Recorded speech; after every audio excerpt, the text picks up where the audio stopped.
has received an application for redesignation of land described as the east portion of Lot 15 and all portions of Lots 16 through 17, Block 1, Plan 1418S, also known as 5705 45th Avenue. They are applying to redesignate this from general residential to medium density residential district.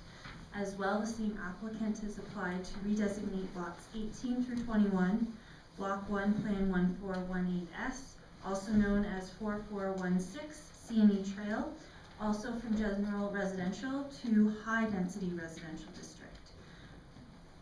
The applicant is HAFSO Investments Limited. They are rezoning on behalf of both properties. Their intention is to develop the C&E Trail property and to sell the other property to an interested owner. This rezoning will help facilitate the future development of medium and high density residential development on these two properties. I believe there is a map located further down. Both of the properties are located just across from the research station. As well, there is an existing high density property located just across the alleyway. So which property is it? It is This one is yellow. Orangey yellow. Orange yellow. Just the small one in the middle? This Yeah. one? it's the very large, Just north of the orange one now. yeah, and then the one that's next to The it. orange one is presently in the apartment building.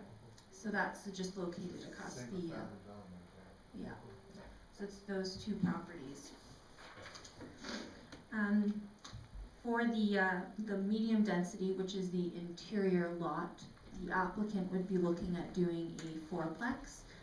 He has provided us with attached conceptual drawings of what that might look like. The applicant for who will be developing the larger C&E Trail property is looking at either doing a 10-plex or possibly an adult residential care facility. He's going to be looking into those options to see what was best, but he did indicate that when he originally purchased the land, adult care facility was his intention. The lots are located in an area that has predominantly general residential. There is an existing R5 high density residential lot across the street. We feel that the stagmenting of an R4 and then an R5 lot will create a bit of a buffer. In addition, across the road, across C&E Trail is the research station lands, which based on our indications will remain as they are for the foreseeable future and will not be increasing density in the area. There would be a benefit due to the proximity to the hospital if an adult care residence or senior friendly housing was developed, and it would blend in with some of the existing changes that have been happening in that area.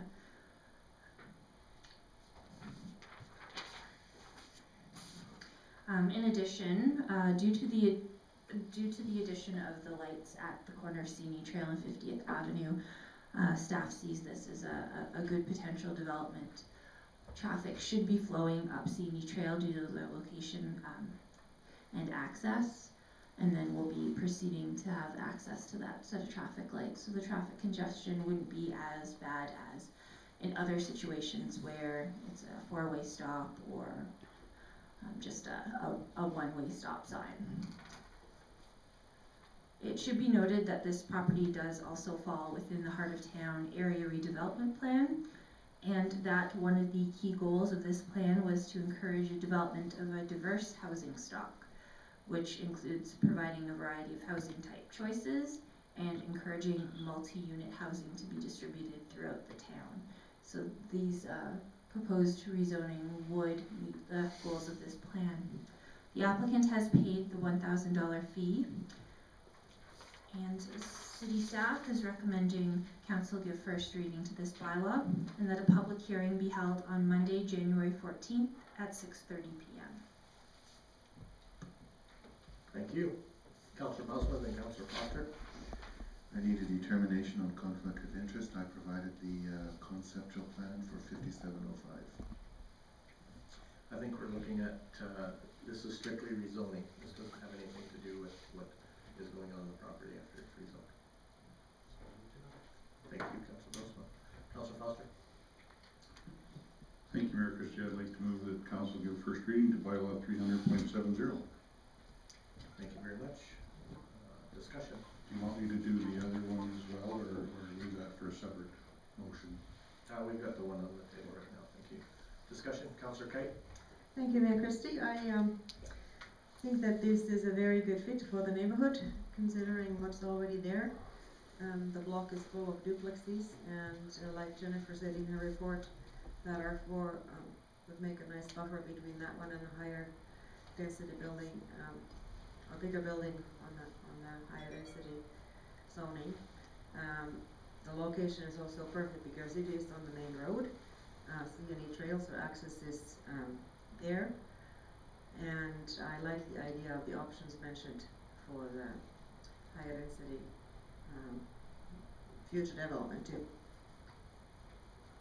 Thank you. Any further discussion? All those in favor? So carried. Thank you. I think you're looking for a public hearing set now. Councilor Foster? Thank you, Mayor Christie. Move that a public hearing be held on Monday, January 14th, 2013 at 6:30 p.m. to consider bylaw 300.70. Thank you very much. All those in favor? So carried. Bylaw enforcement, bylaw 265.6, amendments to bylaw and schedules. CEO McQuarrie. Thank you, Mayor Christie. Before you this evening, council, is the dog control bylaw, 265.6, and there are a number of amendments proposed. What I will do is go through the amendments with you, and I'm sure that you're all aware that the bylaws for the keeping and registration of dogs to ensure that there's not spread of disease to human beings, and also to control dogs running at large. So the first change is the definition of running at large, and dogs can be known as running at large both off owner's property and also in an off-leash area. And as I go through, I'll provide more detail on these. The owner must be with a dog in the off-leash area and able to control the dogs at all time. And if that is the case, then a leash is not needed. Otherwise, a leash is needed in that area. If a dog is off the owner's property and not in an off-leash area, they must be leashed at all times with a leash that's no longer than 2 meters or 6 feet in length. The owner, as I indicated, has to have control of the dogs. Otherwise, within an off-leash area, otherwise a bylaw officer or a peace officer has the authority to require the dog to be leashed and or removed. The next condition, residents in Lacombe are allowed to have up to a maximum of 6 dogs. Now, if they have more than 3 dogs, they must purchase a special license as well as a dog license for each dog. We have also introduced a new municipal ticket as well as the provincial violation ticket for this bylaw. We have changed Schedule B, which is the penalty section of the bylaw, and the numbers have been increased within that section. If you wish further discussion, we can certainly do so. Also, Schedule C has been updated to reflect a fee for more than 3 dogs, up to a maximum of 6. We're looking for first and second reading for this bylaw this evening. Thank you. Discussion, questions? Councilor Bosman?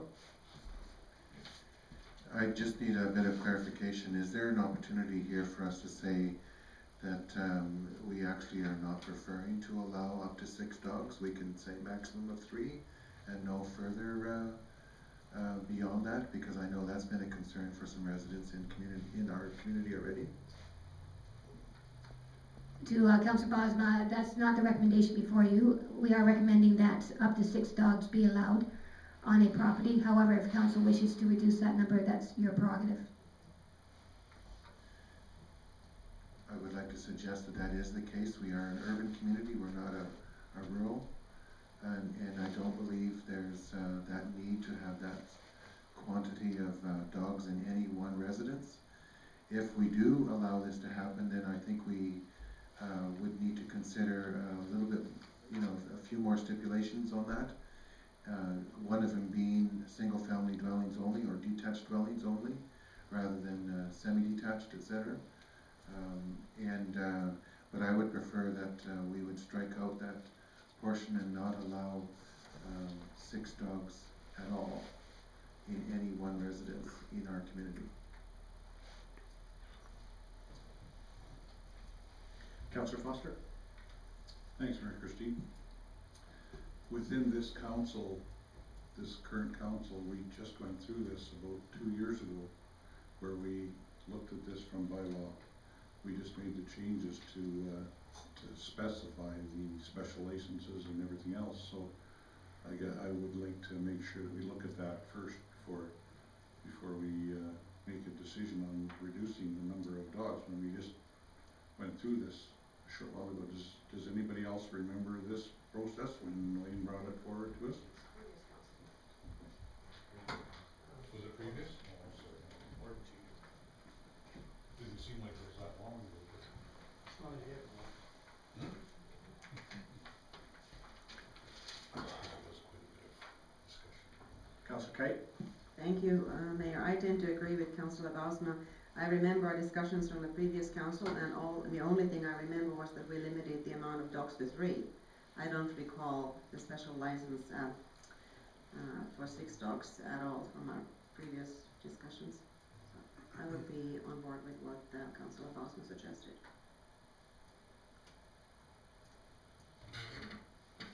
Councillor Foster?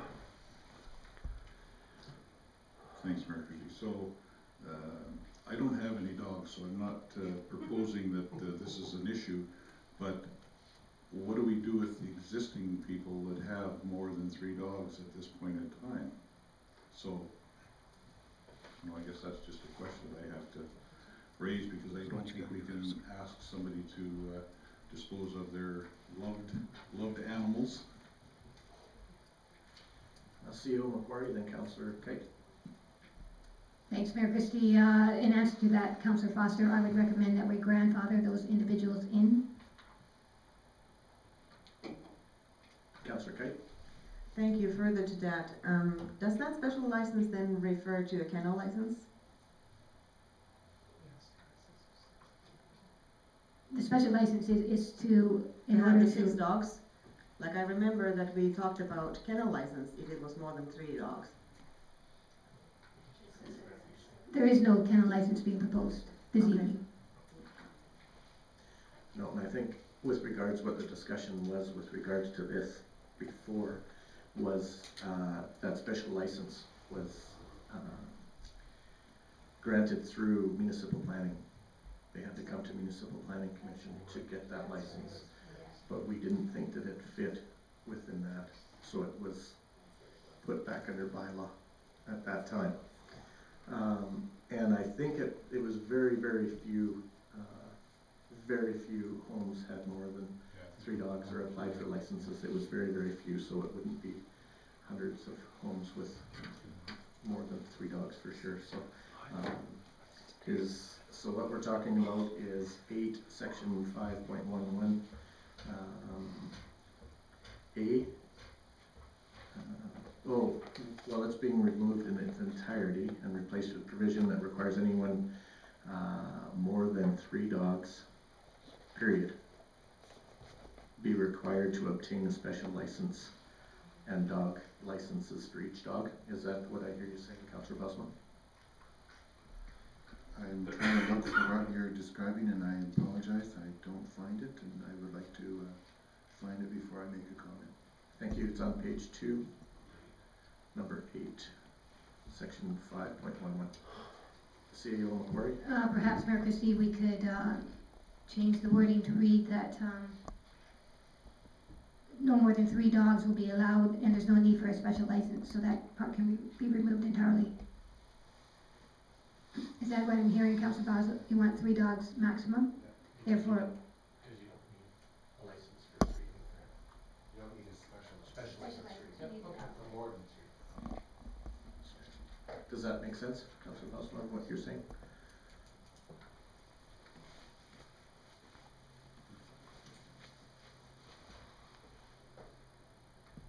So how do you want to proceed with that? Do you need would you like to have a motion to just amend the proposal, or?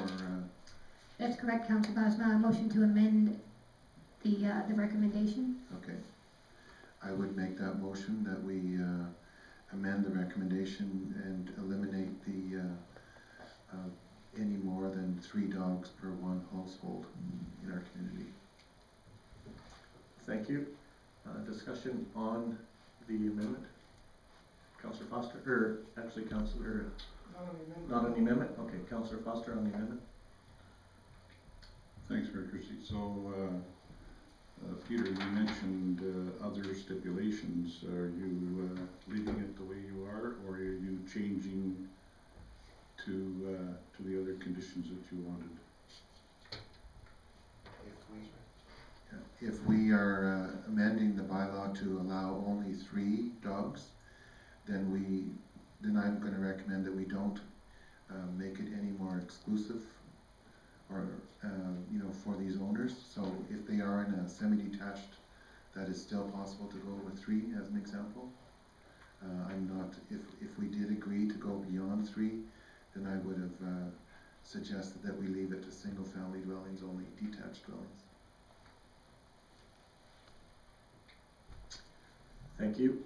Anyone else to speak to the amendment for section 5.11A?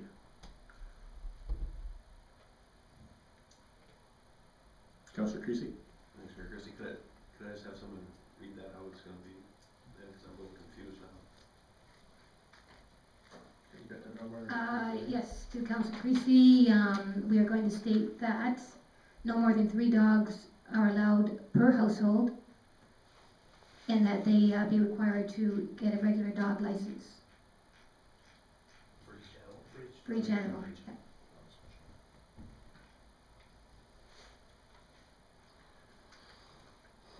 Councillor Connacht, with regards to the amendment?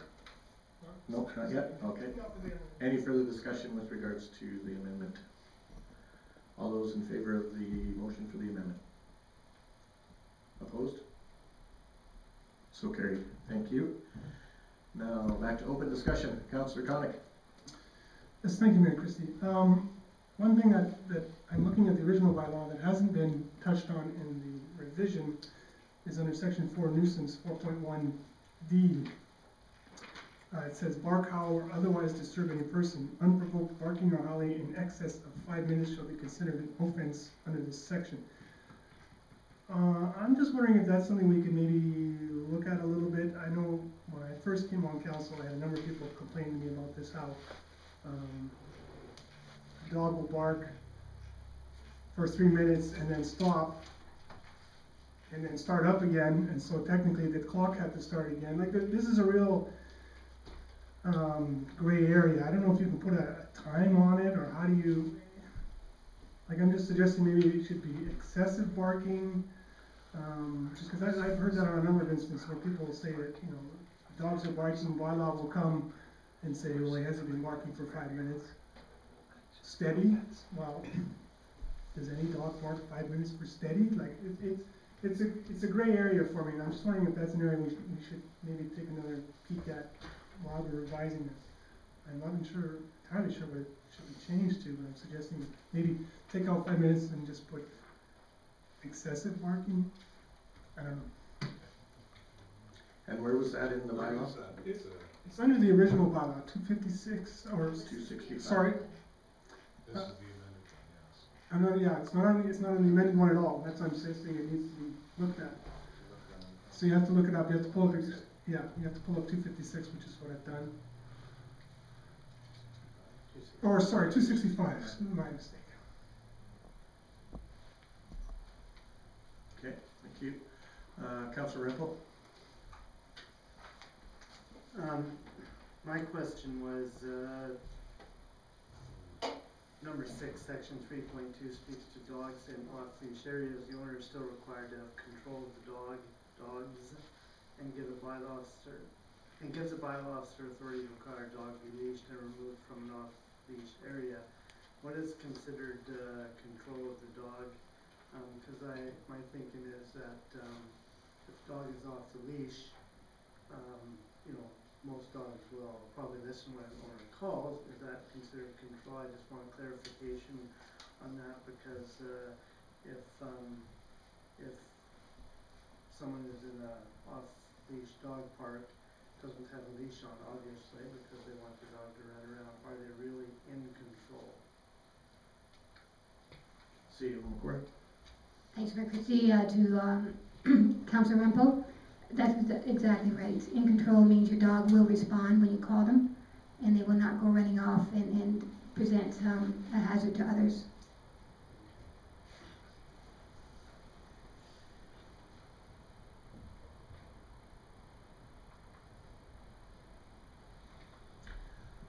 Councillor Creasy. Thanks, Mayor Christie. Under point number 5, we specify a leash length, that I think is a little ridiculous. I was wondering if we could change that to read, will be leashed at all times and remain under the owner's control, and remove all the distance of leash. I mean, some dogs, it could be 60 feet, I could care less. Other dogs, 2 feet is too much. So I think that the distance measurement of the leash length is kind of ridiculous.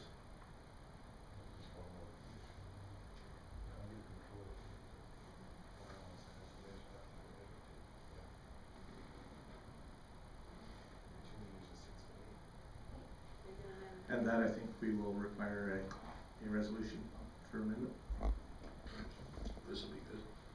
How about I will move that, as we now have an off-leash area, we are requesting the dog owner's property the dogs off the owner's property will be leashed at all times and remain under their direct control. Period. Thank you. Discussion with regards to the amendment. Councillor Kite. Thank you, Mayor Christie. I couldn't agree with you more.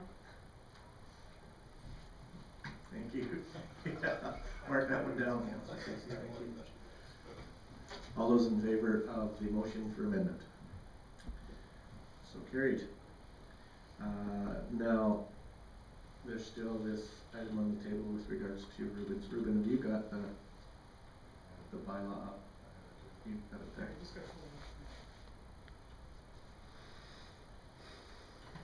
Councillor Boswell? I'm thinking that there's a little bit more clarity required on that particular item. In excess of 5 minutes, you know, maybe one more stipulation. I don't want to get it too onerous, where it is, you know, twice in a half an hour.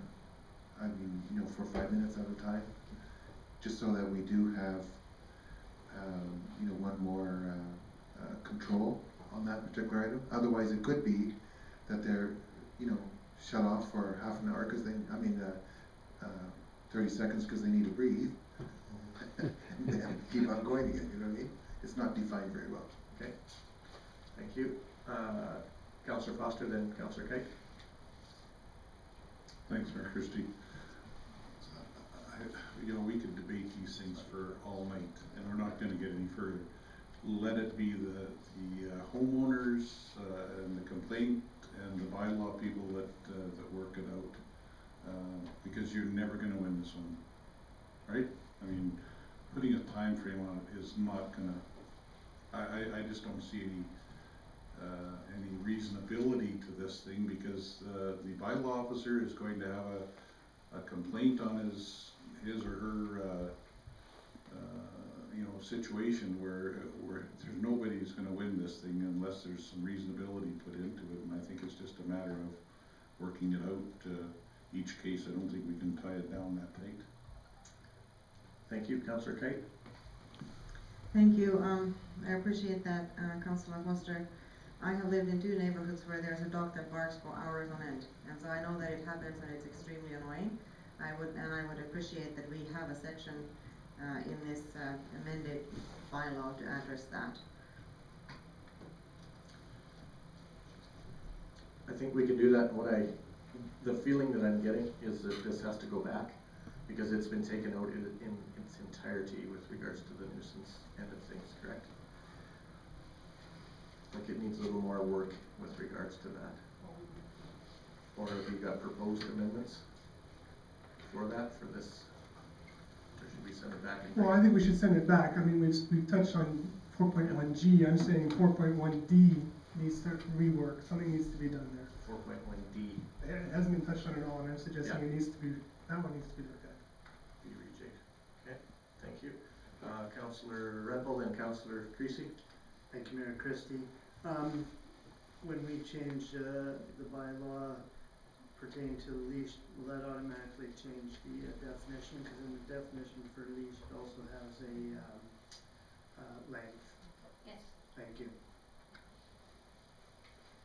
Councillor Creasy. Mr. Christie, as far as the excessive noise, I think we'd be better off leaving up to the discretion of the bylaw officer, because I couldn't agree the time frame thing is almost unenforceable. I mean, that's just ridiculous. And that's, I'm wondering if, was it not addressed just due to discretion, not to discretion, or Councillor Connick? So instead of bark, it says bark, howl, or otherwise disturb any person. Unprovoked excessive barking.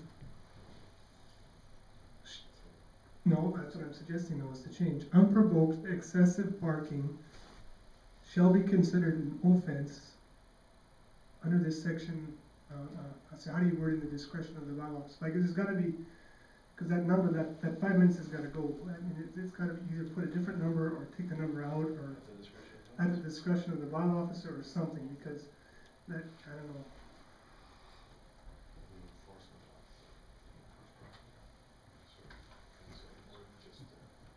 And that's 4.1D. Correct. In the original. If nothing was done. Okay. Do we need a motion to take that back? We can give it first reading. Yeah. Councillor Bosma? I'd like to suggest then we have first reading on bylaw, sorry, guys, where is it? 265.6. And I do believe you have to add As amended. Thank you very much. Any further discussion? All those in favor? Sorry, can I just bring up one more point? In our, the offense Schedule B, it has female dog in heat, but that's it. I think every female dog goes in heat. What is that pertaining to? The fine is $100. To Councillor Rimpo, I believe this means if the dog is out in the public. So if the dog is...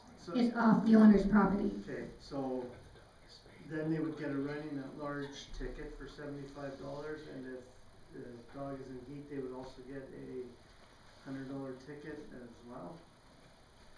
Not if the owner's in control, Councillor Rimpo. No, but I'm saying if the owner's not in control, they would get 2 tickets. That's my understanding, yes.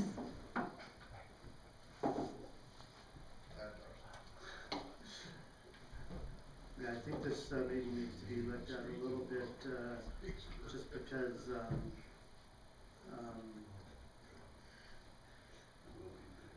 yeah, there's a few issues, so, if we want to, make changes, and comment on more of these things, there's a few more things I read in here, we, can't remember who said it, we'll probably talk about this for hours. How would you like us to proceed with changes we want to make? Those now?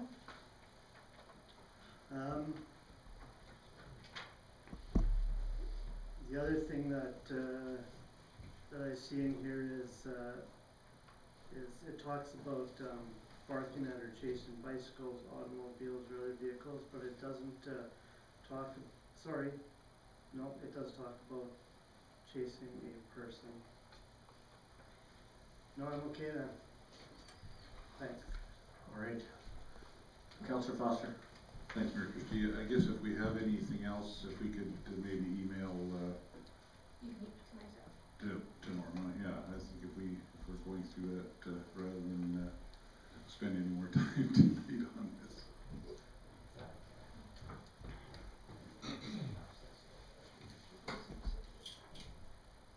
All right, the motion is to give first reading to bylaw 265.6 as amended.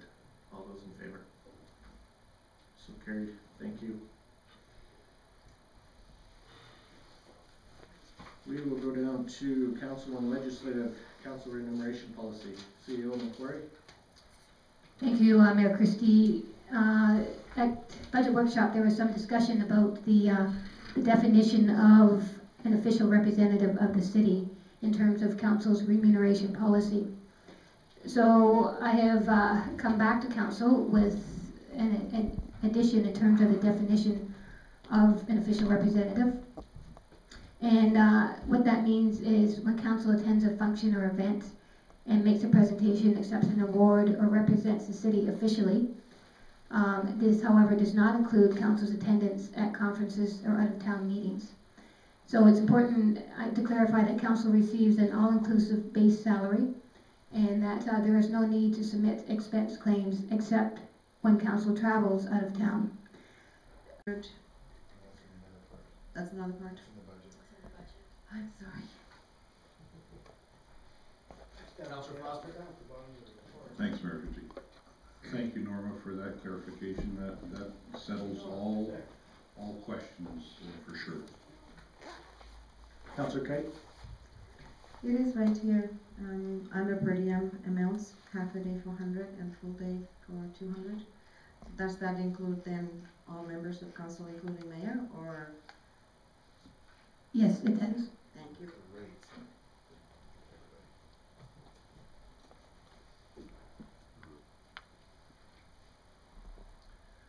I believe you're looking for acceptance of this tonight, Norma, is that correct?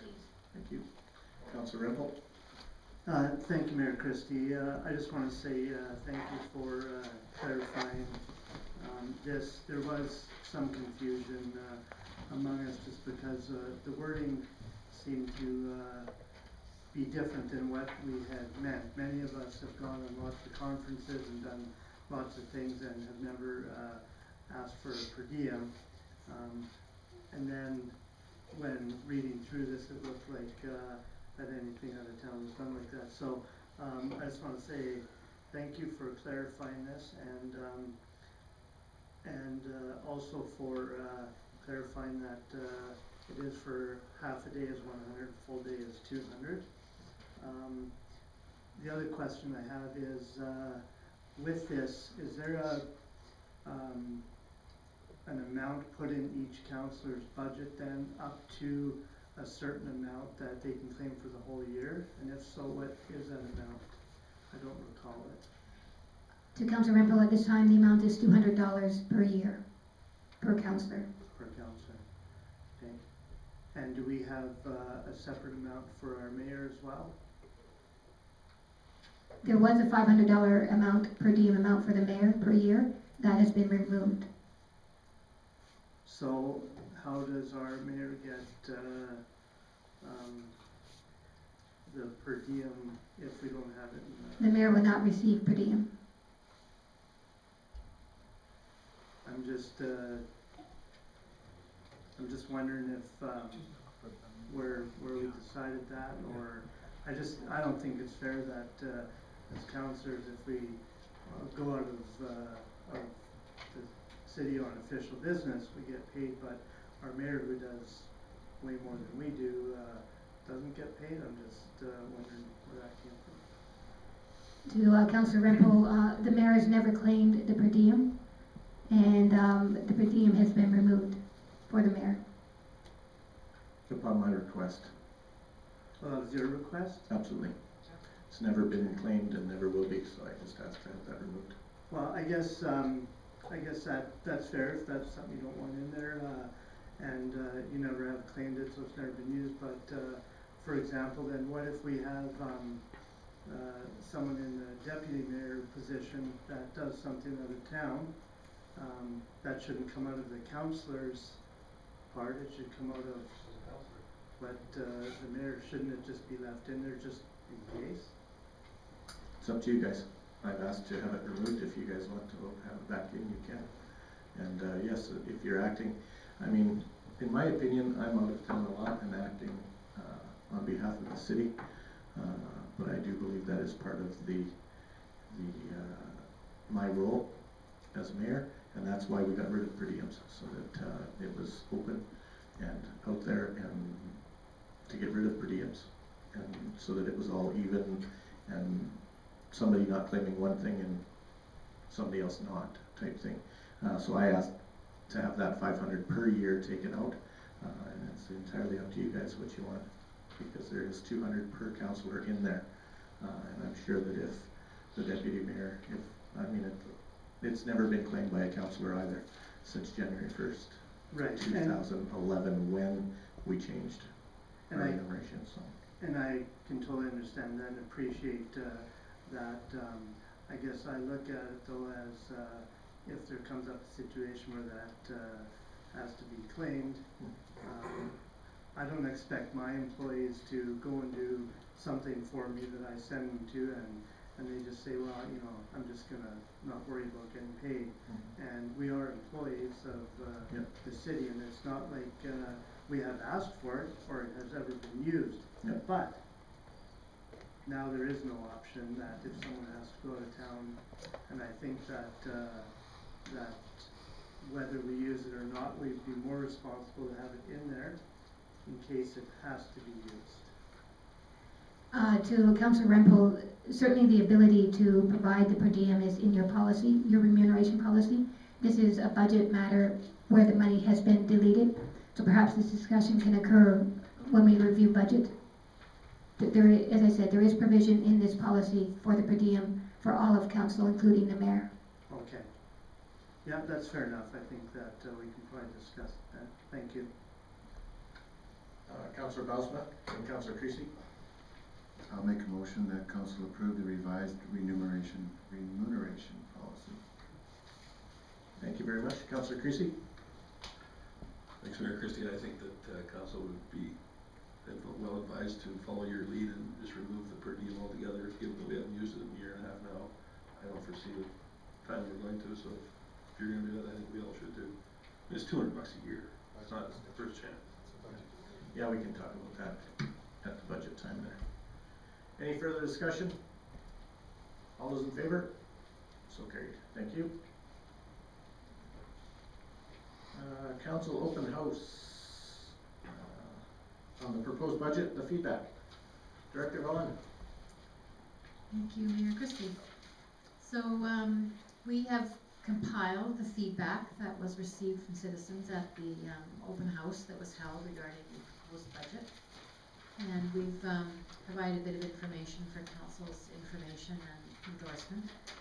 Certainly the open house was well attended. We believe there was 125 people or more who attended, and people were quite engaged and lingered and asked a lot of questions and were quite interested in discussing items. So as a public engagement forum, we feel that it was successful, and we've certainly had a lot of positive feedback.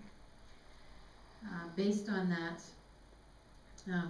will be asking council at the end of this report to provide direction that we would provide this open house opportunity on an annual basis, and that we would provide the budget funds in order to reproduce the materials.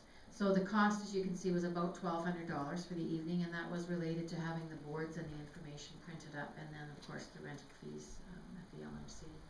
And there was some beverages and baked goods provided as well. The feedback, we simply went in that, you will recall that there were actual surveys on site, and so individuals did complete the surveys and leave them with us. And we have simply gone in and recorded everybody's feedback. Now we were working with individuals' handwriting, and we did our best to have people's thoughts reflected here, so our apologies if we've misread words or anything, but overall the findings were quite interesting. People were happy to have the opportunity. People were in agreement with some things, they were in disagreement with other things, just exactly what you would expect to find from a public forum.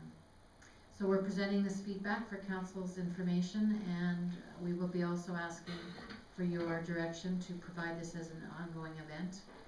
One change might be that there are some municipalities that hold the open houses and they actually host them prior to any budget debate or discussion. And so certainly we would put that forward for your input as to when you would want to have the open house occur during the budget process in future years.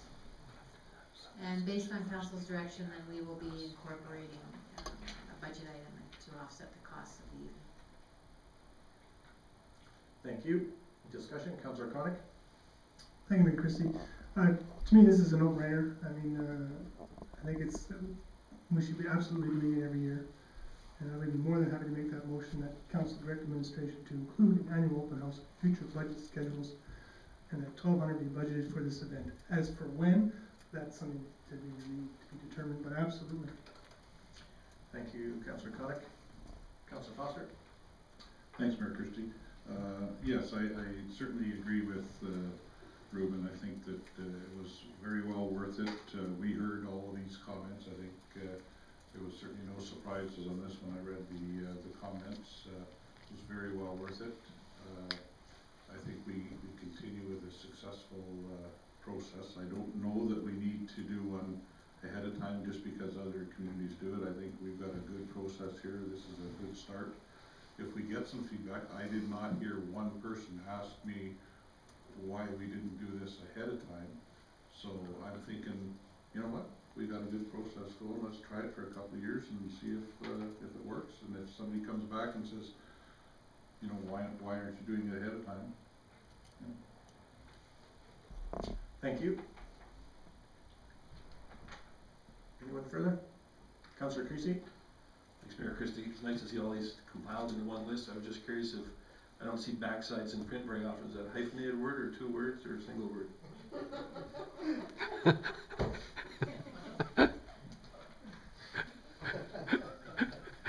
come with my thesaurus to the next meeting.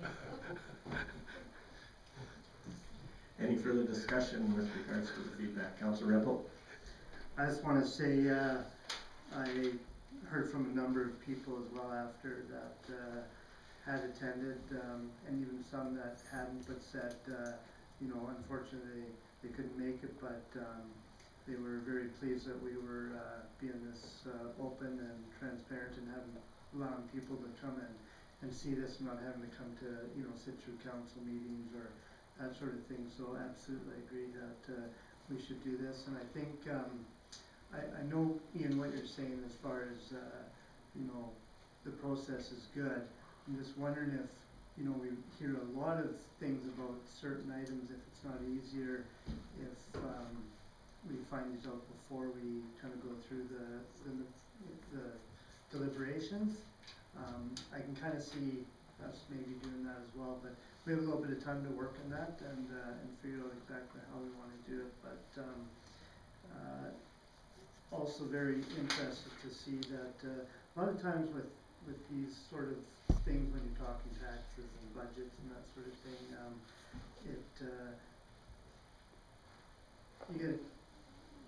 you seem to have people that come because they want to, not necessarily complain, but they want to put in their 2 cents worth, and I was very surprised at how positive people were, and a lot of the positive comments on, you know, how well we were doing and how they liked the whole process. So that was encouraging. Thank you. Thank you very much. Any further discussion? I too like the process. Had some great feedback, and I think what I liked the most about it is that people that did have some concerns, some questions, that we got to talk to them face to face. It wasn't through emails or media or anything else. It was face to face, and they got to express those concerns, and we got to answer them face to face.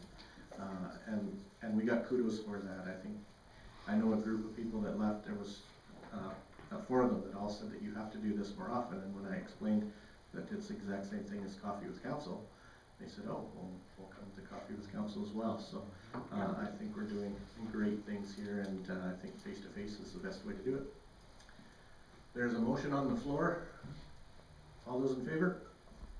So carried. Thank you very, very much. Thank you, Director Vaughn.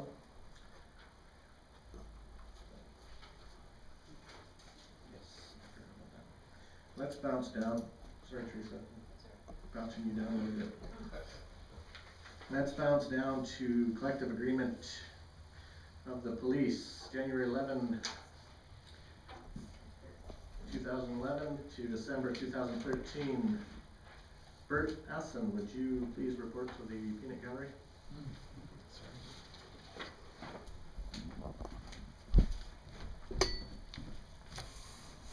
Thank you, Mr. HR Manager, for coming out and putting this work in.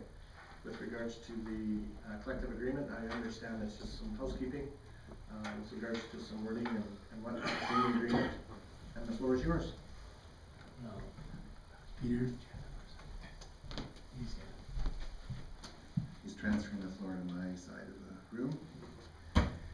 Just as a comment, as part of the police negotiating committee, we did sign an agreement with the Police Association for the 2011-2013 time period, which defined numerous things in terms of their employment with the city, including their salaries.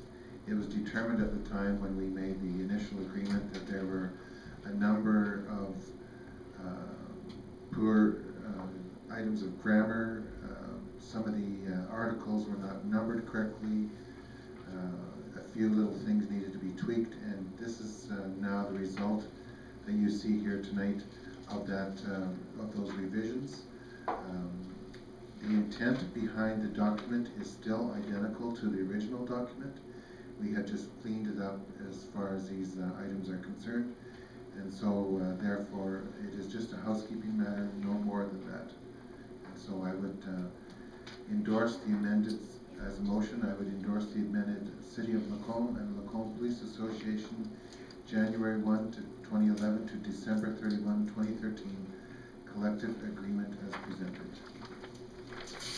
Thank you very much. Does anybody have any questions? Discussion with regards to that? Bert, anything to add?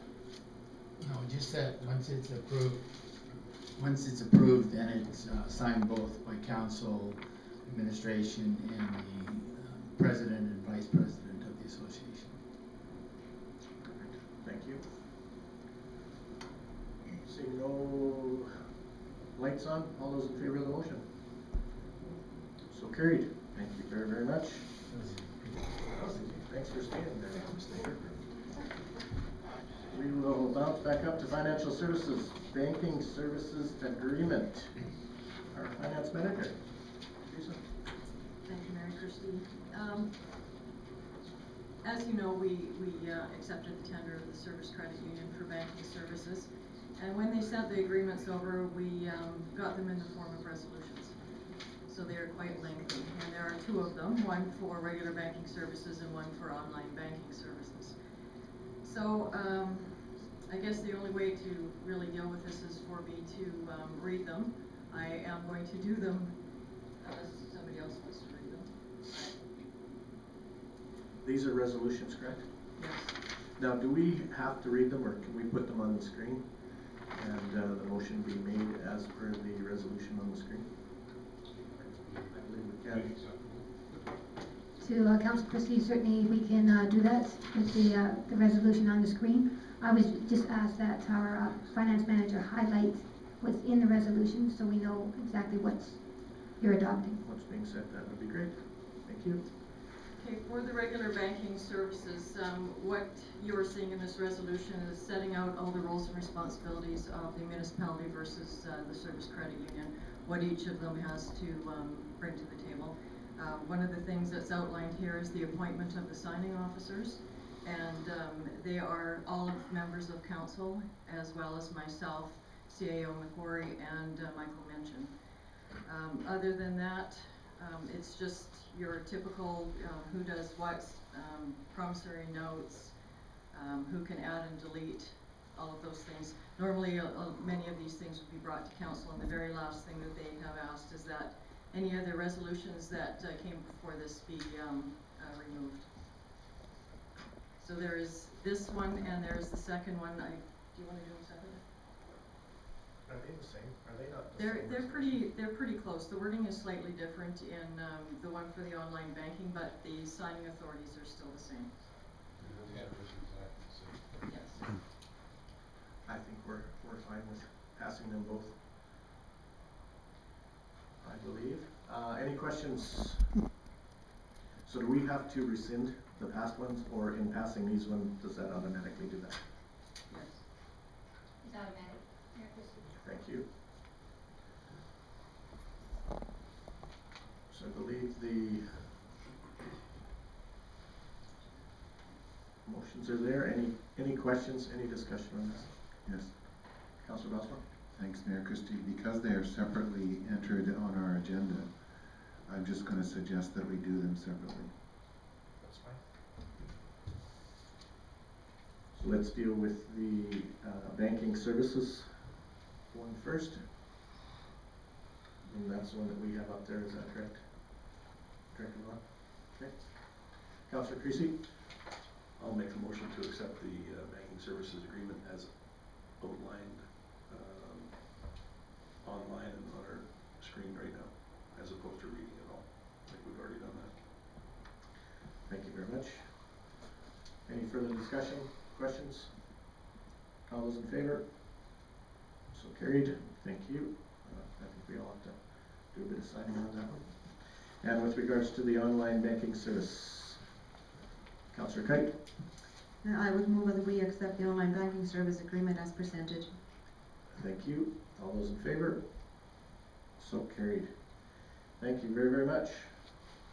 Moves down to 2013 operating and capital budget. CEO Macquarie? Actually, Finance Manager is going to take this. Mayor Christie? Oh, I'm sorry, yes, I will introduce this. Sorry. Council, before you is a memorandum that outlines all of the changes that have been made to both the operating and the capital budget since our last meeting. Now, the intent this evening is to go through these changes with you. You certainly have the choice of either adopting or not adopting the changes. And we would also like to discuss any other items not in this memorandum that you may or may not be in favor of in terms of the 2013 budget. So we'll start by going through the memorandum and the changes, and then we can move to any other items you wish to bring forward. Okay, council changes. The increase to the funding for Lacombe Days, this is in the economic development budget, from $12,000 to $15,000. It's a $3,000 increase.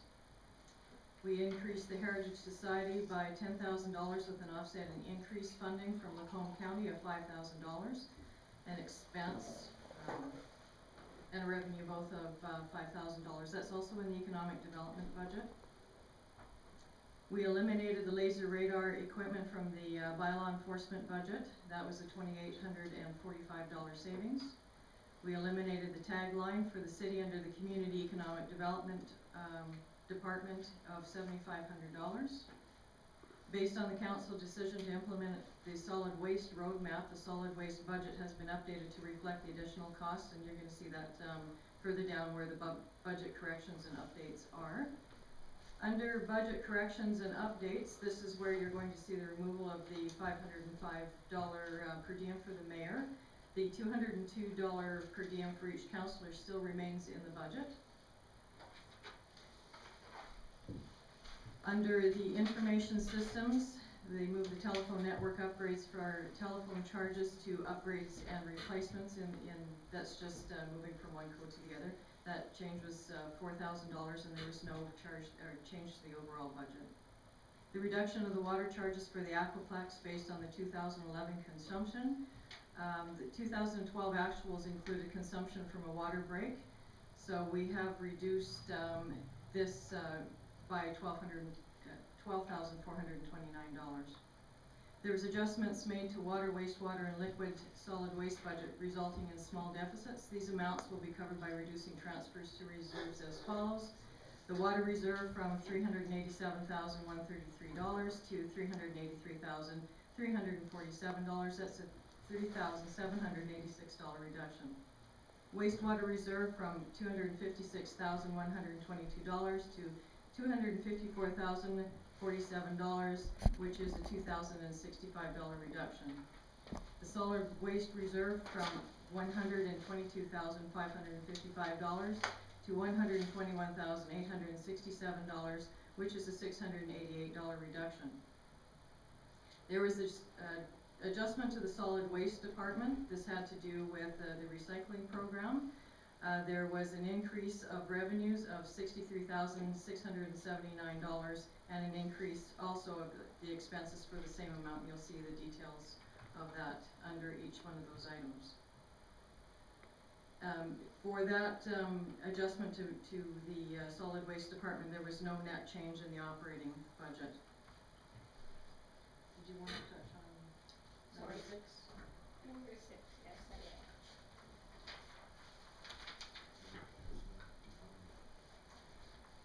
Number 6 in the memorandum, it deals with the MSP. So this is the sustainability plan funding. The projected expenses to year end in 2012 are $30,000, and that was originally projected to be $25,000. The balance of funds, the $35,000, along with an additional $15,000 in 2013, will be used to finish the plan in 2013. So there is no net change in the 2013 operating budget. Overall, the net changes for the operating budget, that number that you have on your memo is incorrect. It should be $18,463. That increases the operating surplus to $22,050. For the capital budget, we're referring to draft 3. Can we do the operating separately from the capital? Sure. Absolutely. Discussion, questions? Councillor Boswell? Yes, in terms of the per diems, as Councillor Creasy had already noted, I would like to suggest that our per diems for councillors are also removed completely from budget. We are elected to do a certain job. We have the honor of doing the job out of town as well on occasion. We are, our direct expenses are covered. And so I think the amount of times, and we're discussing this as one full day or 2 half days. I don't really think that's an issue, at least it isn't to me, and I would like to recommend that that is removed from the budget as well as it is for the mayor. Discussion?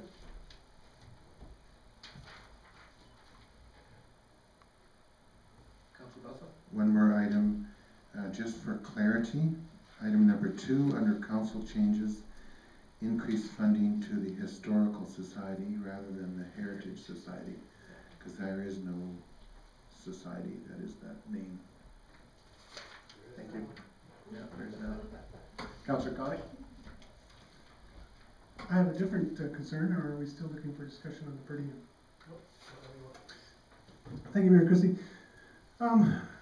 This whole solid waste roadmap that we're on, one of the things that we suggested doing is reduce recycling depot $42,000 with the removal of Wolf Creek site in July 2013. I guess the more I think about this, I'm wondering if we shouldn't defer that a year maybe, just to see how the program rolls out perhaps. I know Councillor Bosman had alluded to something in an email earlier about how there are a lot of businesses who recycle, and I didn't even think of this at the time when we were talking about this, but I'm one of them. A lot of my shipments will come wrapped in newsprint or paper. I'll bag them up in 2 big bags and take them to the recycling depot and get rid of them. It's a suggestion now that I take that home, or I don't know if that's going to fly with a lot of businesses. Or conversely, can I throw it in with the cardboard bin that's behind my business? Because I do throw my cardboard bin there, but can I now throw my paper there? you know, every time you go to Recycle Depot, if I look in the paper recycling bin, there's a lot of shredded paper in there. So I know there's a lot of businesses, I think, that are utilizing that depot for recycling. And then I got to thinking too about apartments. I don't know how that works in terms of the blue box. Are apartment people gonna get rolled out blue bins? I don't think so. So where are they supposed to take the recycle? I don't know. There's some issues with that site, and Councillor Foster alluded to the county usage.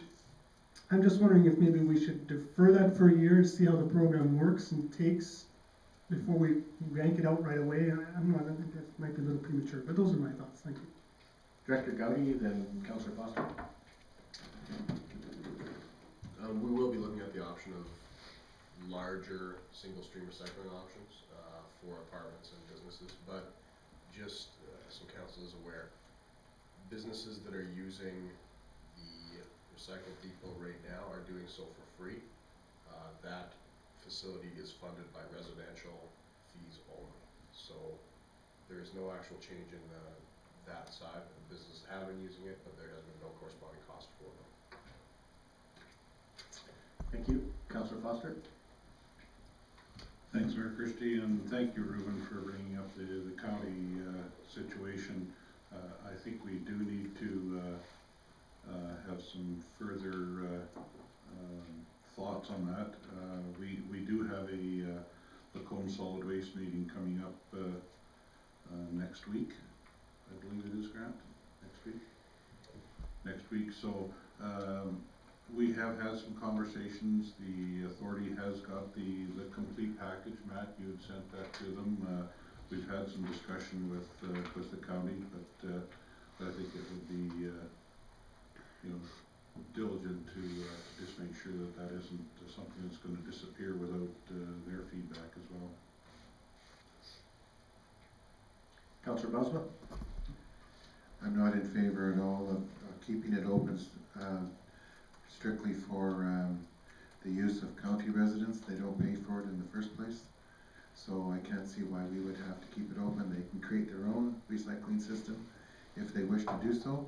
I know they do come into town, and that there is that convenience that is associated with that. And if the county of the Lacombe County wants us to have recycling in our community for their residences, then by all means, they can contribute towards the expense of operating it. I do believe that we do need to address somehow, the item for businesses for recycling. There's numerous businesses that do have cardboard bins outside of their facilities, but others don't. And I don't think we should create a negative situation where, because we've closed that facility down completely, that numerous businesses will now make the option of just throwing it into their waste stream rather than taking the opportunity to recycle. Thank you. CEO McQuarrie. Thank you, Mayor Christie. To Councillor Bosma, I just wanted to clarify that the county does make a financial contribution to the recycling depot. However, certainly it is not our responsibility as a city to ensure that the county has recycling at their disposal. So I don't believe that's a service that we have to take responsibility for.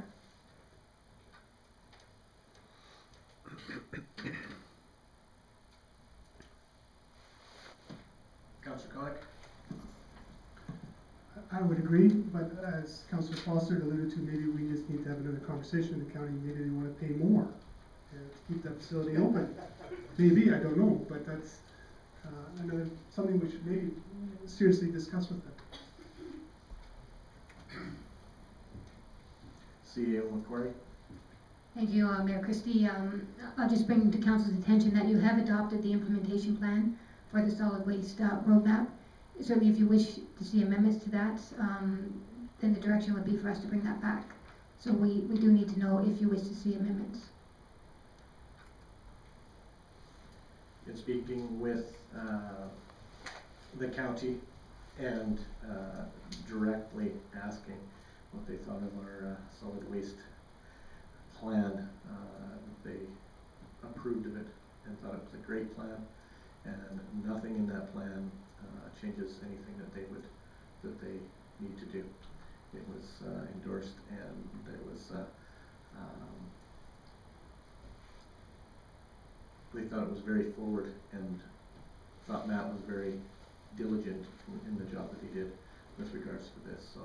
And it was a direct question that, does that affect anything that the authority will be doing in the next year or so? And the answer was no.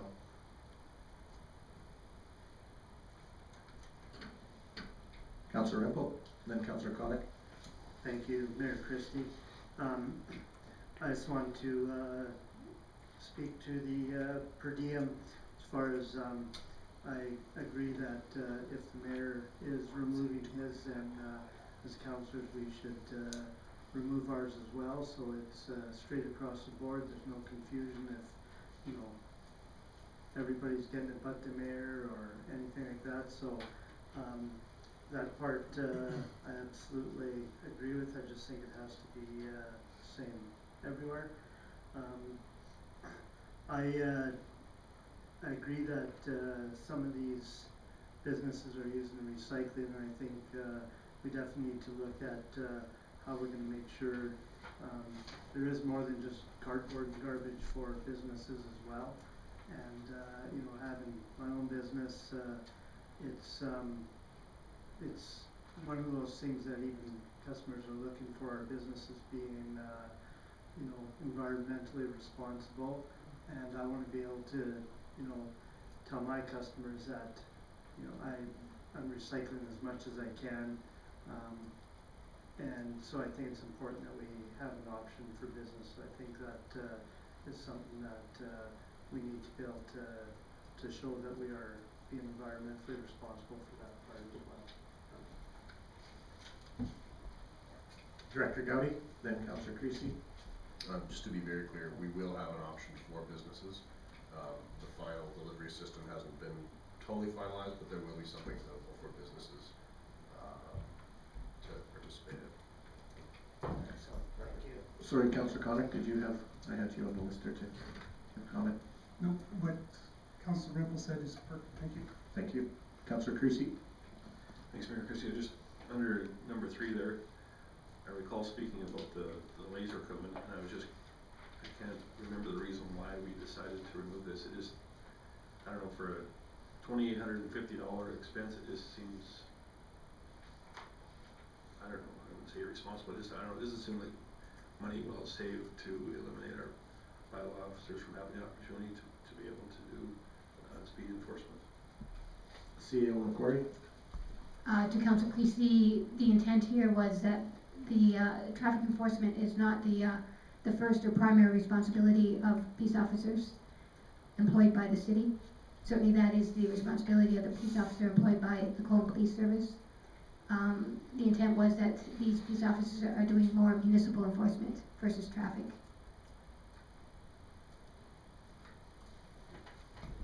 Councillor Busma. Just to further that particular item, a radar gun is a revenue generator, and we did not have a revenue stream tied to that particular item as well. So you know, all the more reason to continue on with the program that we have at present, where traffic enforcement is done through LPS, through its CPO and its police officers. You're not seriously saying that we should get rid of this because it might make money? No, I'm not saying that. No, I'm not saying that. If we have this as an expense, why are they using a radar gun? To catch speeders, right? And what do you get when you catch a speeder? It creates revenue. And ultimately what it does, it creates a safer community, and I'm fully understanding that.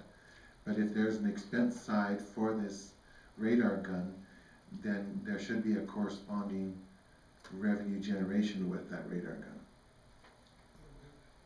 I would agree, and that's why I'd like to see them both in there.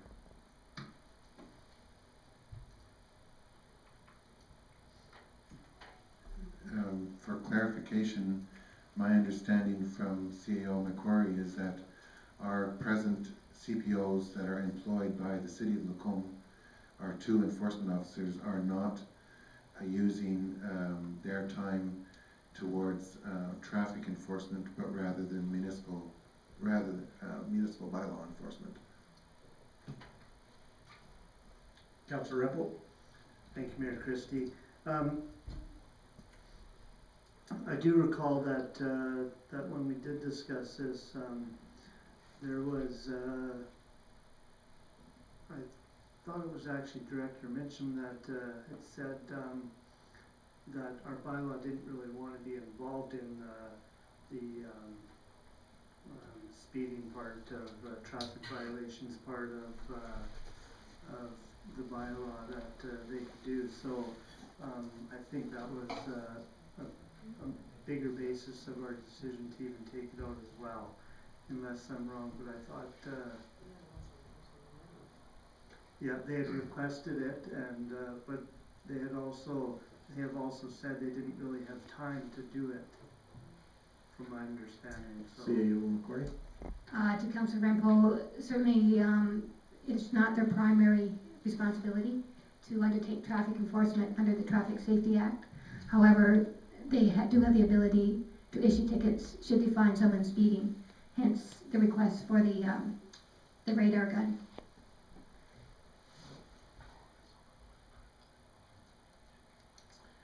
And I guess the question at that time was, do we have access to the provincial database so that they could, with regards to license plates and identification and whatnot, so that they can issue these tickets, or do we not? I think that was part of the issue as well. To look at, Mayor Christie, that matter, that issue has been resolved, and we do have access now, yes. Thank you. Anything further on the operating?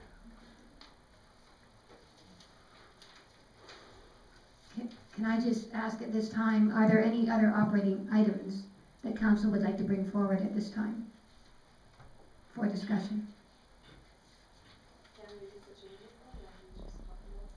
You bet. I think that what we have to do is, what I've got here is council per diem. To remove it, I guess who would be in favor of removing it? Okay, so I guess we remove that. And remove against. But that's, so we'll remove the 1,200. Council per diem, or the 200, sorry, each per year, so 12, whatever that is. 24.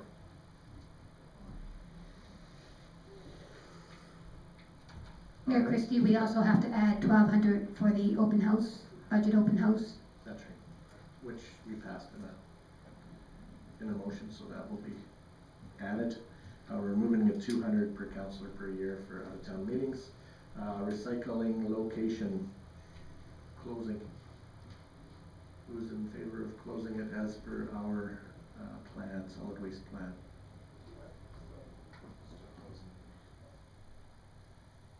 I have a question to Matt. Matt said that they will be recycling for businesses, but what is the timeline for that then? Is it going to be before the closure of the current site? Yes, we'd be doing the business recycling options at the same time as the curbside recycling, and that's before the site gets closed. So to keep it as stated in there? All those in favor of that? All right. Keep it as is there. And the radar guns. Are we keeping, are the radar guns gone? Who's in favor of removing, eliminating the laser radar equipment under enforcement services? Okay, so we eliminate those as well, as is stated on there. And second and final call for anything else with regards to operating budget 2013. Nothing further. Let's move on to capital. Okay, the changes for the capital budget from the last time that you saw it. So for Department 15, which is IT, they have just renamed their backup replacement server, and there's no change to the expenditures. For the same department, they've revised the remaining project cost for the website from $40,000 to $35,000. Department 21, which is the police, they've moved the radar units back to operations, and that was funded out of operations, so there's no impact on the capital budget or the operating budget. For Department 31, which is common services, they've removed the Unit 238 truck for $130,000 because it has been received, so I believe that would have been a carry forward or a work in progress. For the same department, they've added Unit 689, which is a lawn sweeper for $46,500. That will be paid for from reserves, and that was also a carryover from 2012. For Department 32, which is roads and streets, they are eliminating note for 34th Street. The cost is provided for the design engineering only. Also for that same department, they're updating the balance of the Highway 2 project. They revised from $4 million to $3.202854. There's no impact on the funding. For Department 34, which is public transportation, they eliminated the replacement of the handy van. That's a $40,000 reduction. Replacement schedule for the handy van is to be updated based on the mileage and the years of service. For the storm sewer department, which is number 37, they've added the Bruns Pond project as a 2012 work in progress for $498,000. For Department 62, which is economic development, the description for the downtown electronic sign was renamed to electronic sign. There's no change in the expenditures. For Department 72, which is the LMC, they're reducing the engineering study component of the LMC boilers by $15,000. The project is reduced from $120,000 to $105,000. For Department 74, which is the Barnett Arena, they've eliminated the cooler replacement for $7,500 and withdrew the funding also from the recreation with reserve.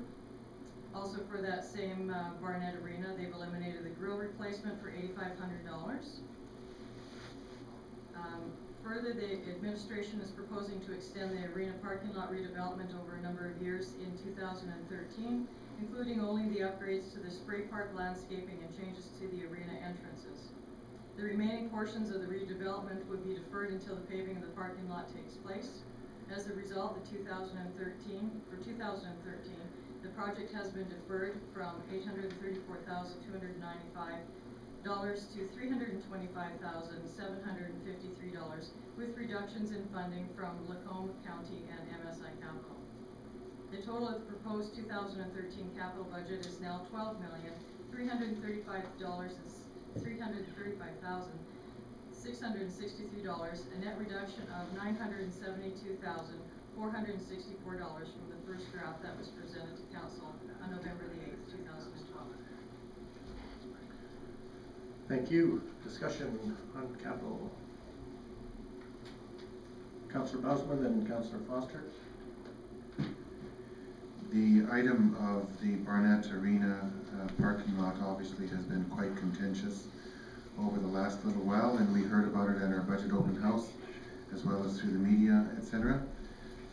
What I'm trying to understand is that the clarity that wasn't provided is that that particular project and at the entire amount of $834,000 was covered by two amounts, one being 3/4 approximately from MSI, the Municipal Sustainability Initiative, which is supplied by the province, and the other remaining quarter was going to be supplied through request to the County of Lacombe.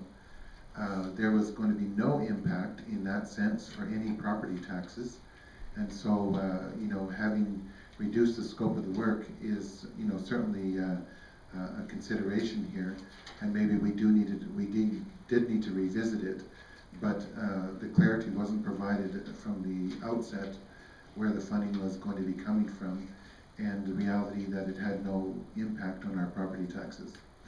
Now, I am not opposed to reducing the scope of work, but at the same time, I am going to insist on one item, and that is the safety of our residents as they use this facility.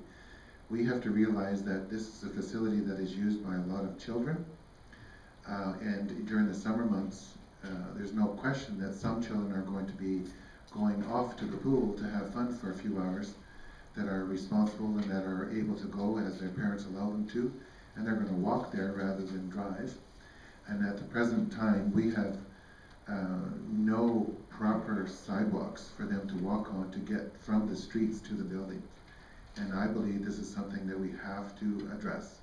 The pedestrian walkways are going to be absolutely necessary for us to proceed.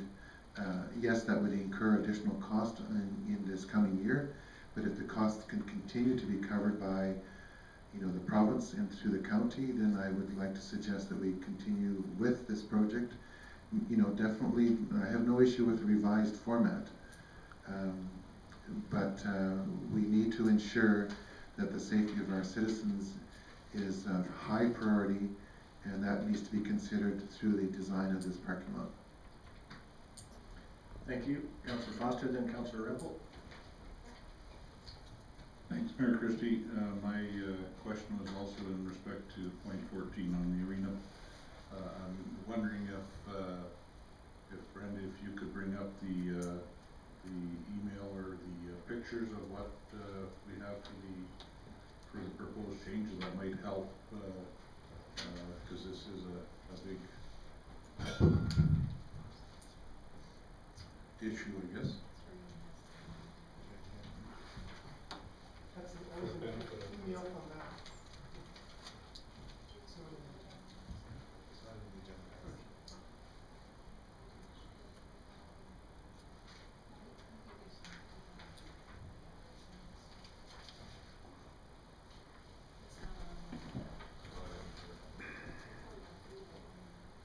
I guess what I wanted to do is just make sure that we're all understanding what those changes were going to be, because we've had that opportunity to look at it.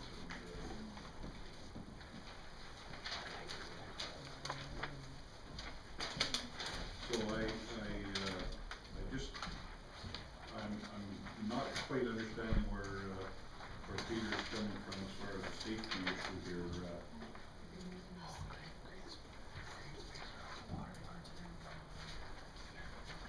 Councillor Boswell, did you want to explain? Yes, we are removing sidewalks, although I don't think those were very widely used anyway because they are very narrow. When I have worked within the city of Calgary, as an example, they absolutely insist on adequate pedestrian travel. And that is not only for those people who try to come onto the site from the street, but it is also for those who are on the site having parked and then need to get to the building in a safe manner. We don't need to go overboard, and I fully realize that, but I do believe that we need to provide some options for our young citizens particularly to walk on sidewalks, to not have to walk on pavement unless they're crossing a driving lane. That needs to be incorporated into the design of this particular parking lot. Thank you. So my point, I guess, is a parking lot is a parking lot is a parking lot. Let's be spending our money wisely. I certainly understand the safety aspect. I would not want to have it any different, but I certainly see where there's opportunity to spend our money in a much more efficient way than putting up a sidewalk in a parking lot that will never be used. Councillor Rempel, then Councillor Connick, then Councillor Creasy. Thank you, Mayor Christie. I absolutely agree with Peter, and I'm glad that you brought up the fact about where this money is coming from, Peter. That is important that people know that some of the information that is out there is incorrect, and people think that this is a huge project that is raising their taxes, and I totally agree that safety should be our #1 concern, and I don't think we should put money in place of safety, and especially, like you said, Peter, for our kids. I have grandkids. I know that, that it's hard enough to keep them off the road and never mind in a parking lot where sometimes they think they're safe. That does need reconfiguring. I just wonder that if, in the long run, if we split this up and do this, you know, over a number of years, if it's not going to actually cost us more money than if we do this right the first time. So let's just say we decide to, and I have no problem with you know, doing a little bit less and spending a little bit less money, but only if it makes sense. If in the long run we have to do all this work and it's going to cost us more money, I can see down the road how we'll be criticized for not doing it properly the first time. Now, you know, sometimes I don't think we can win and we're going to be criticized anyways, but at the same time, there's a point where we have to, you know, think about this in a logistical way that makes sense to be, you know, not ripping things up, you know, twice and, you know, and then going, well, we should have done this right away because now we got to do it again. So I guess, Matt, I just want to get clarification from you. This project, if we change this and go back to the scaled back version, when would you see us having to do the other work that you were suggesting we do all at once? And do you think, in your best estimation, that we can do this, continue to do the work over a number of years at the same cost, or do you see it costing us more if we break this up? I just sometimes shake my head thinking that, you know, if we don't do it right the first time, you know, why bother doing it? Director Guy? I guess there's two considerations in answering your questions. The first, yes, there will be an increased cost of phasing it over a number of years as opposed to doing it all at once. There will also be, however, a corresponding savings, I guess you could say, in that the original proposed plan includes repaving of the entire parking lot, much of which does not require repaving at this time. So by extending the life of the pavement, you are going to save some money there. You know, in the long run, you're going to maybe it's 5 years, maybe it's 7 years until that paving needs to be redone, as opposed to just doing it next year.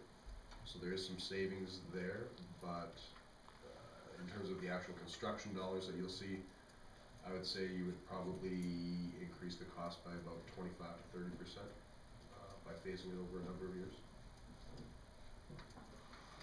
So what you're saying is, eventually we're going to have to pave it, and if we save a few dollars now, we're still going to be 20 to 30% higher, phasing it over a few years?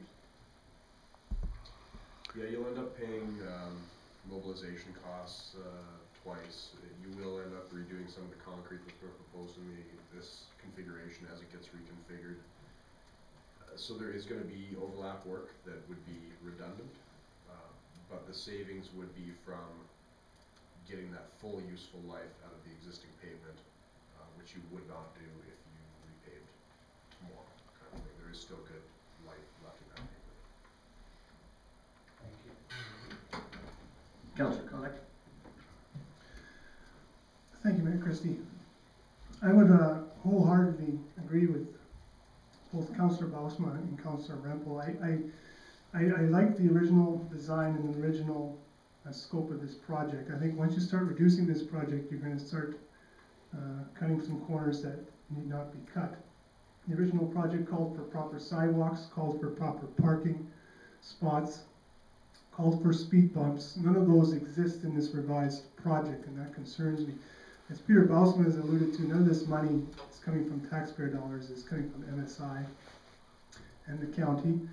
This facility, I would wager, sees more visitors, more traffic than all of our other facilities combined. I mean, There are thousands that will go through this building this year alone just for minor hockey, never mind curling, ringette, lacrosse, the pool, swimming pool, trade shows, splash park. I mean, the volume of traffic and visitors to this facility is astounding, and the parking lot is atrocious. And it needs to be addressed and taken care of right from the get-go. Why do excuse my language, a half-assed job of it now, and 5 years from now we're going, well, why didn't we do that properly the first time? It's gonna cost us more money. You know, we 2 weeks ago, we suggested that perhaps the pool maybe wasn't covered properly. Well, they did reduce the scope of that project at that time, and now we have, you know, these problems to fix there now. I truly believe that the original project is good, and it looks real good. It addresses a lot of issues regarding safety and so forth, and let's just get it done right from the beginning. I mean, our 10-year capital plan doesn't address a new arena. I would wager, or I would guess that if we did a 20-year capital plan, there might be a new arena in it. But that being said, we're going to use this facility for many, many, many, many more years to come. And we're going to have a major sporting events there in the next couple of years. Let's just get it done and get it done right from the get-go. Councillor Creasy.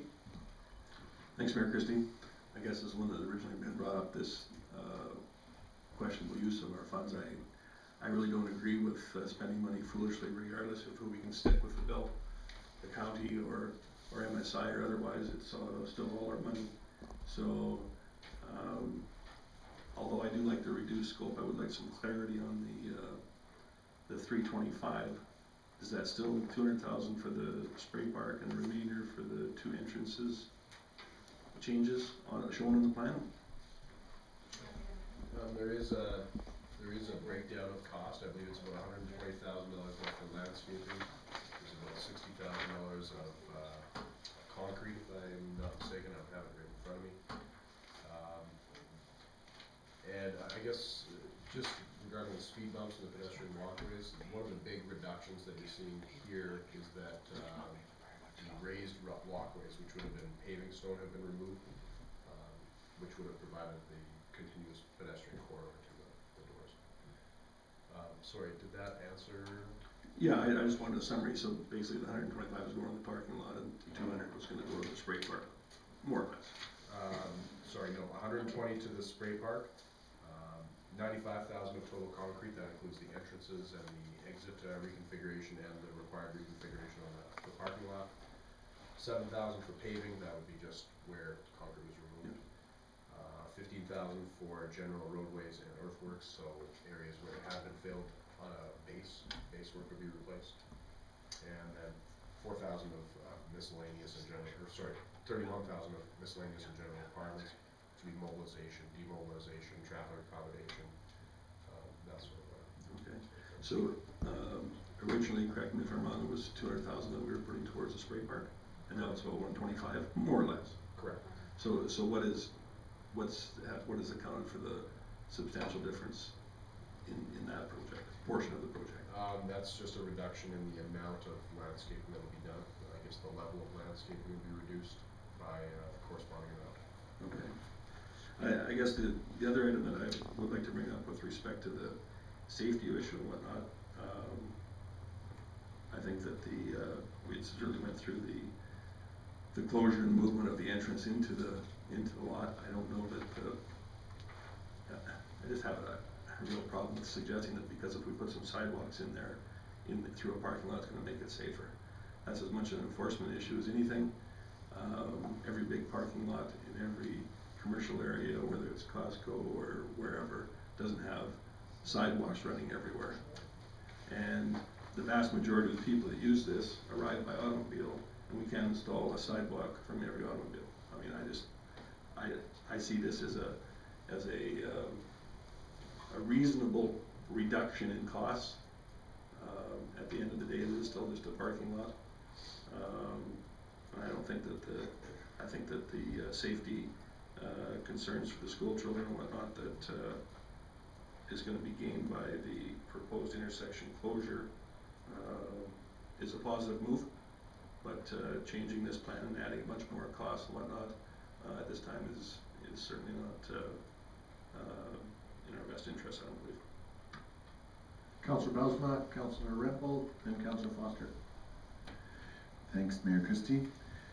In response to the comments made by Councillor Creasy, let's keep in mind that it says on our opinion of probable cost of $120,000 for the landscaping portion. Keep in mind that we have a 15% contingency in engineering on top of that.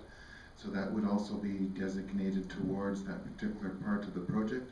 So 125 is not accurate, it'll be more likely 140, 150. Costco is typically not used by small children other than if they're with their parents. I still believe this is absolutely critical for us to allow for some general sidewalks.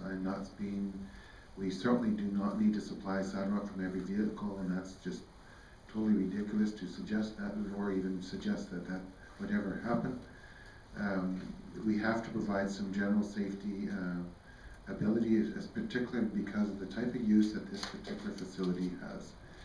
And I want to reiterate strongly the importance of providing these facilities. The last thing we want to know is a year from now, well, guess what? Someone gets hurt or someone gets killed, and it comes back on us saying, well, if we would have had proper sidewalks, or at least that ability to use them, we'll be in hot water. Councillor Rempel. Thank you, Mayor Christie. I also agree, Costco isn't used by kids. Recreation facility is. And I agree, Councillor Creasy, that we can't just spend money foolishly, but I think it's going to look even more foolish when we spend 20 to 30% more when we do have to redo this and the whole project is complete over a number of years. Let's do it right the first time. Let's not waste our money over the next 3 or 4 years when we know that we're going to have to probably do this, and then when we add it all up, 20 to 30% more. That to me is more foolish than doing it right away. Councillor Foster. Thanks, Mayor Christie. If I can just ask a question of the CAO, Macquarie, and then I have a comment. So the MSI funding can be used for other projects in the community. We could use that in lieu of in other projects that may have some other priorities, perhaps higher than this, correct? That's correct, yes. Thank you. Okay, so I'm really not sure I'm understanding what's happened here tonight, because I heard a few weeks ago that we asked the administration to definitely come back with a revised list, and I'm quite happy with what's happened here, and all of a sudden I'm hearing that we want to go back to a full-blown parking lot that's going to be redone. And I guess in respect to your comment, Wayne, there's tons of projects that are going to need to be done, and they're all going to cost more money down the road, right? I mean that's a fact. I mean, it's not something that just because we don't do it today doesn't mean that it's not going to cost us more down the road. So it is a major amount of money, and can we spend it in other places that make more sense? And I still feel very strongly that a parking lot, I've been using that parking lot every winter for all the time that I've been here. I've never seen anybody have an accident, because most of the time kids are pretty diligent looking at, the parents are looking after them or whatever. So I'm not saying that safety isn't an issue, it really is, but people are not going to use the sidewalks in a parking lot. I do that every day. Councillor Creasy. Thank you. I guess just to bring up one small point that we seem to be overlooking, everybody's under the impression that doing it this time, we're doing it right the first time. This is not the first time. This is in fact, I believe, the 5th time that this impression it was gonna be a huge improvement and better than last time and perfect. Well, guess what, there is no perfect, and it'll get redone again and again, and the $500,000 that we're saving here, I think, is substantial and very justified.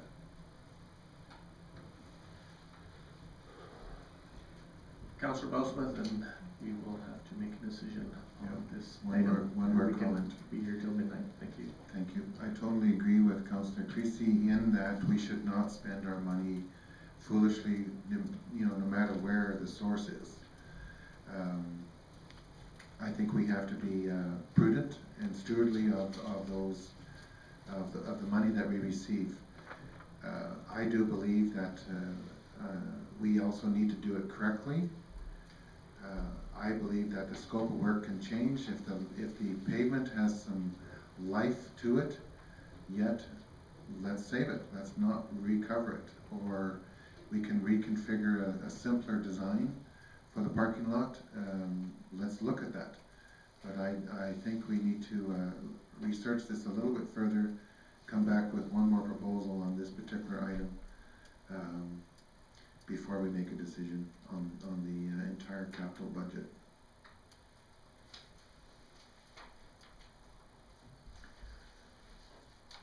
So I guess what we're looking at here, do we want to send this one issue 14, the arena parking lot, back to administration to come back with a third number? Do we want to stay at the 834, 295, or do we want to go to the 325, 753, the revised one that has come forth to us right now? I guess suggestions with regards to where we would like to go with that.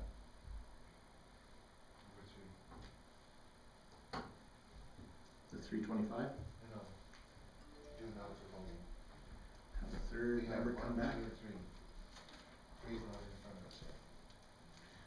Okay, so who would like to keep it at the 325, or who would like it to come back with a third number? See a show of hands. And who would not? Okay, so I guess administration will come back to us with a third figure. And I guess they need a little bit of direction on what they want, what you would like to see added or subtracted, and go from there. Do we have a list on that? Do we have a target number?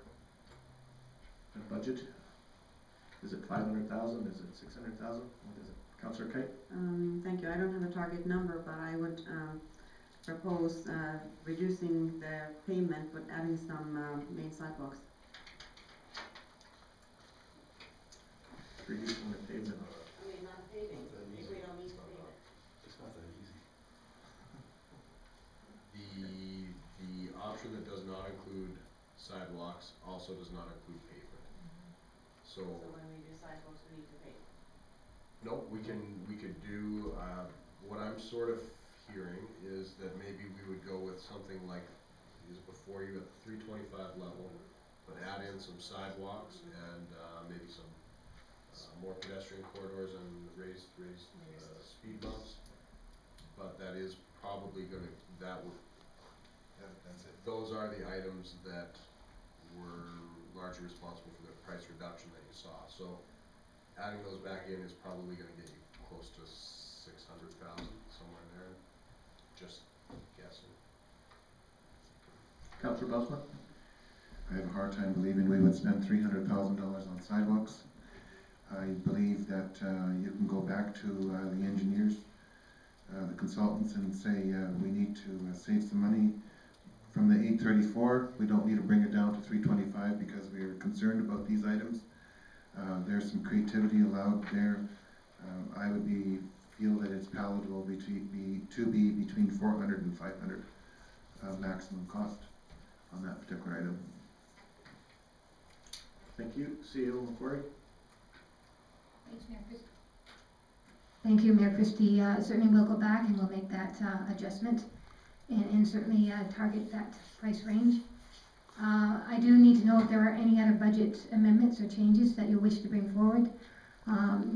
If not, then we will bring back the budget in its final state on the 10th of December. And certainly at that time, we'll look forward to having you approve the arena parking lot project. Thank you. Any further with regards to capital? Councilor Bosman? I believe the design for the cemetery is in capital. Has that been reviewed at all further to try and reduce that $120,000 for that particular expense? I just still have a hard time believing that it would need to cost that much. Director Long?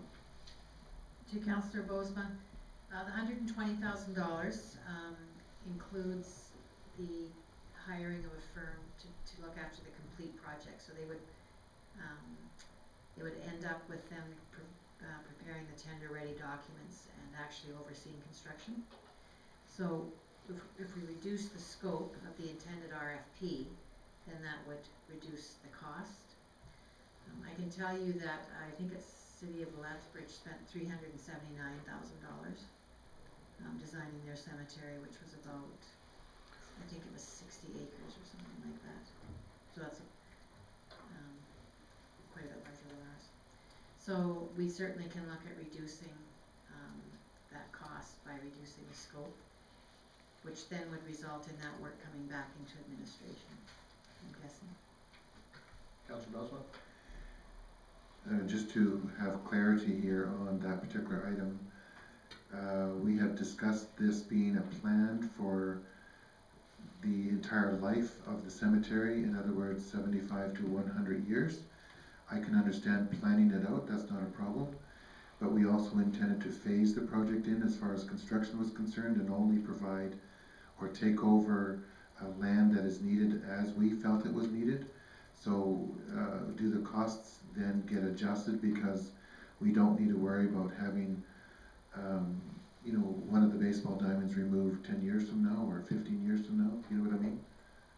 We don't have to have all the oversight costs at this particular point. We would only have the oversight costs for the particular phase 1 project that we would intend to do as soon as possible. So I think there's a few questions in there. The total budget is $95,000. $120,000 was for the design of the entire parcel. And we would ask that the design be done in a way that we could construct it in phases. And you're quite right, we would only be building phases as the demand for cemetery lands occurred. So each time a phase was constructed, there would be construction costs associated with that particular phase. So removal of ball diamonds or putting in the roads or those kinds of things would be a cost related to a particular phase being built. Does that answer your question? But the design is all in place. What department is that? 56. 56.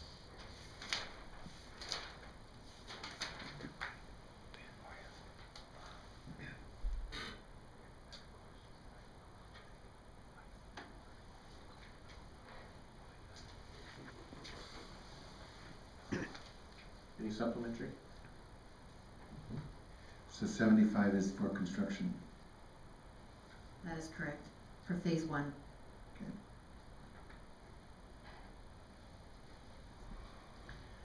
Any further changes in the capital? Councillor Foster? No? Not capital, I just had some other questions in respect to the budget. Councillor Creasy?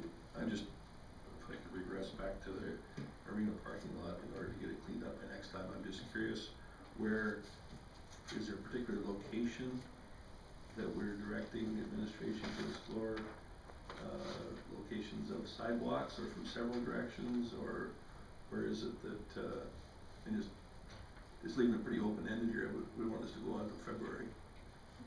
I mean, Well, I think the original plan had sidewalks on it, and I'm guessing that you would use those same locations, is that correct, Director Guy? Or roughly? We'll look at whatever the most cost-effective option to probably get 1 to 2 sidewalks. I think the original one included more than that. So we'll target this 400 to 500,000 range and kind of see what we can do for that. Thank you. Does that answer your question? Yeah. All right, I don't see anything else with regards to capital budget, so administration will come back with that third figure for the parking lot. Otherwise, it's status quo is what is there before you. Councillor Foster, before we take a break, have you got a couple questions with regards to budgeting? Thanks, Margaret. So I just have a couple of questions that relate to general issues on the budgeting process. Should we wait until afterwards, or do you want me to just ask them now? I think it would take a long time.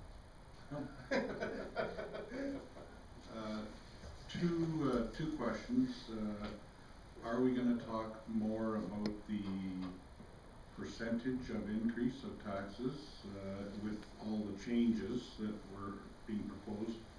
And I also want to talk about staffing.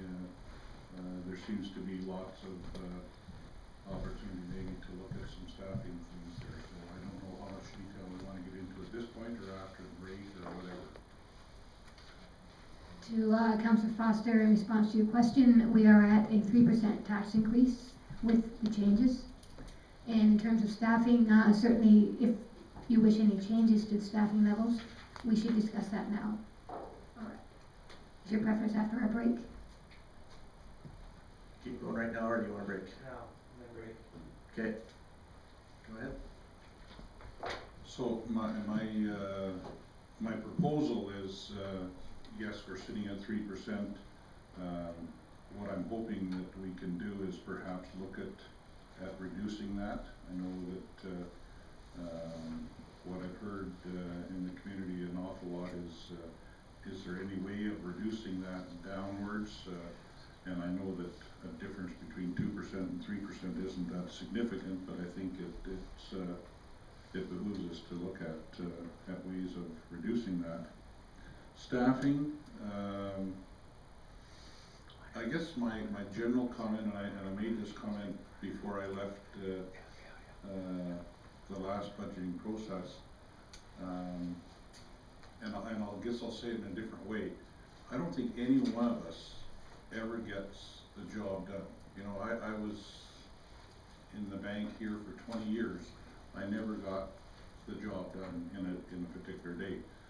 So I know we want to do an awful lot more things. I know that and I understand that. I just don't think that we have to get those things done every day. I think that the public expects us to do the best job we possibly can. I don't know that we need to hire all the staffing that we're looking at in order to accomplish the job that we need to do on a daily basis. So staffing is always a very significant cost. So is that something that we can look at? And that's all I'm throwing out on the table is, I'm not looking at the specific areas, I'm just saying, I think my general comment was, if we could look at half of that increase, is that a reasonable request, and can we work with it? Can the administration work with that, kind of thing? So that's my request. I guess in response to that, I would like to add a question to CEO McCory or our finance manager. In the 3% overall increase, could you tell me what percentage the police budget is of that? To Mayor Christie, I believe, sorry, I'm going to have to go back and just confirm that.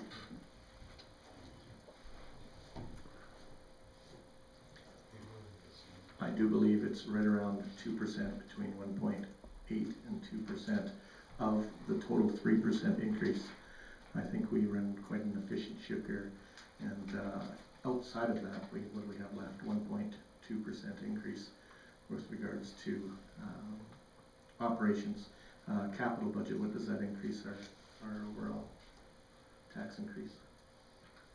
The capital budget, I don't believe is contributing to the tax increase. Exactly. So we've got 1.2% in operating increase. And like I said, I think you're right, and I don't think we get the job done all the time, but I think we should. I think we should get as much of the job done as we possibly can, because if we don't get the job done this year, and we don't get it done next year, and we don't get it done next year, it just piles up and piles up. And I think we have seen in past years what happens if we have 0% increase. It piles up, and it piles up, and we end up like communities that have 6 and 7 and double-digit % increases. I think that we're acting very responsibly with regards to where we're going. I think administration has done a great job, and to ask them to cut more and to cut more as our costs and as things increase, as their workload increases as well, I think is a pretty tough thing to do. That's just my comments with that. Same with Corey, I don't know if you want to speak to that or not. Thank you. Thank you, Mayor Christie. In terms of tax increase, I do believe that 3% is certainly a very prudent number. I believe if we try and bring down that tax increase, that we're going to end up cutting into service levels. We're not going to be able to provide the services that we currently provide.